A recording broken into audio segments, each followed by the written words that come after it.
Life. When it's over, we measure it in years on headstones. While we're living it, we measure it in weeks and days on calendars and planners. We're fooled into thinking life is made of giant blocks of time placed one after the other, like train carriages. Birth in coach A, death in coach Z, or, if you're unlucky, coach C before you've even got to the buffet car. But it's not. Life is lived in split seconds, none thicker than a cigarette paper. One fractional moment to the next. And in any one of those moments, our lives can stop or start or change so fast, we won't even have time to blink. It's like the Munich air disaster. I was only 2 when it happened, but my granddad was a devoted Manchester United fan and talked about it a lot when I was growing up.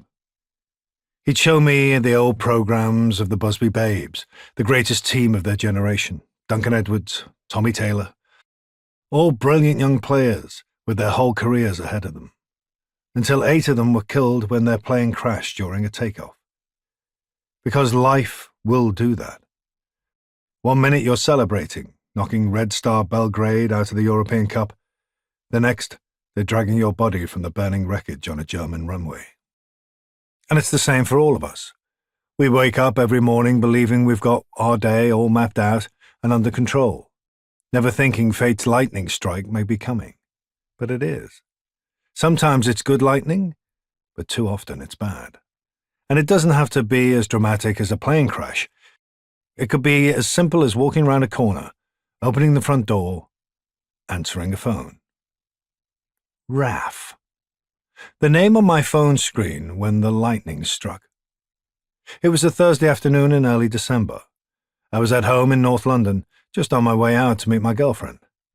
Every year we usually go to a street do down around Shepherd's Market in Mayfair, where they switch on the Christmas lights and hand out free mulled wine and mince pies. But time was getting on and I was running a bit late. So when the phone rang, at first I immediately thought that'll be her, wondering where I am. RAF. It wasn't. It was my manager, Raf Edmonds, the great man who'd been taking care of Buzzcocks ever since we got back together at the end of the 80s. And God bless him, 30 years later, here we were, still going strong, even if now there were only 2 of us left from that classic lineup, the last original Buzzcock standing, me and Pete Shelley. Me and Pete. It was always me and Pete. From day one, through every incarnation of Buzzcocks, through all the different members down the decades, the one unifying constant was me and Pete for 42 years.